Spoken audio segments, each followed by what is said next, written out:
Never ever underestimate the power of Allah.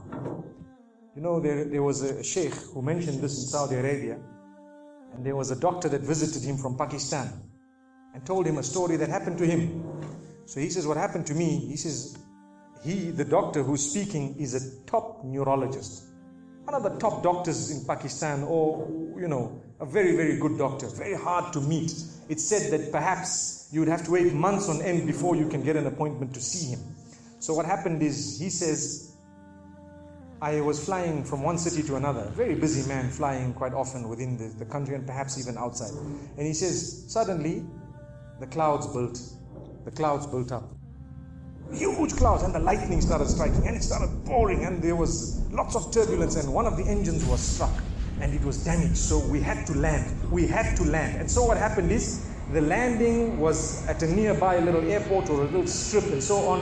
And when they landed there, it was a remote area. How are you going to repair this aircraft? A few people who were on it, it was a small plane, they were, quite surprised because they landed it in such a remote place. No one's there to repair it. They would have to wait, definitely. So the doctor asks the captain or the pilot that, you know what, how long are you going to be? He says, no, we're going to be quite long. Well, I need to get to that area. Look, he says, it's just a 3-hour drive by vehicle. So why don't you just go by road? And you know, you can go there and get there. He says, okay, good idea, because this is going to take long. So he decides to go on one of the trishaws, you know, in Pakistan, one of the areas, wherever it was, and he jumped in. And as they started progressing, the clouds built again. And the lightning was striking, and the rain started pouring. And it was pouring so much that their vehicle could not move much more because of the mud and because of everything else. And so it was quite an open area with a bit of farmland. And after a while they realized, look, we're not getting anywhere. There's a little house here. Why don't we just go there? We can read our salah. Perhaps we can, see, have a bit of a meal or whatever else. And they decided to knock the door. Strange people, strange land, far off, out in the rurals. And so he knocks the door, and he's got his little bag and everything, and he walks in. An old lady happened to answer the door after a while, and they spoke to her saying, look, this is what has happened, and we're going from so-and-so to so-and-so, and we just want a place, we want to read salah and so on. And she said, no problem, you can come in. She had a little musalla, a little sajjada, and she had a little baby on the side, or not a baby, but a child. And the child, every little while, she's actually checking on the child, and she's sitting on that musalla, making dua and reading her own salah. These people fulfilled their salah, did whatever they had to. And when they were about to leave, they spoke to the old lady saying, thank you very much, jazakumullah khair, and so on. And, we're going, what's happening to this child, So the woman says, look, the child is an orphan. And the child is unwell, not well at all, very sick.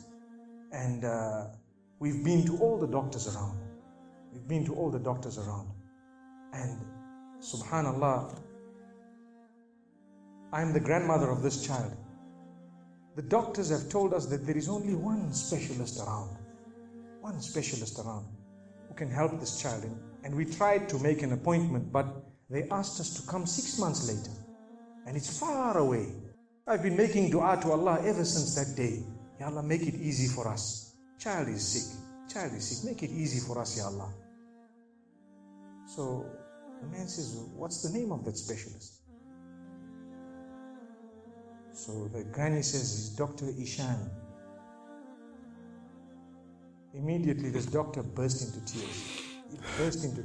Straight away, he burst into tears. Why are you crying? Your dua has just been accepted. For your dua, the thunder came, the lightning came, the engine struck, we came down, we came on the road, the rain came again and stopped us and so on. And do you know what? The rain only stopped after the question was asked. Now it happened. And now the woman starts crying. Subhanallah. And the doctor himself is telling the story, saying, that was me. It happened to me, he says. And he says, I learned that Allah's armies are beyond limits. Allah uses whatever He wants to get what He wants done. It's over.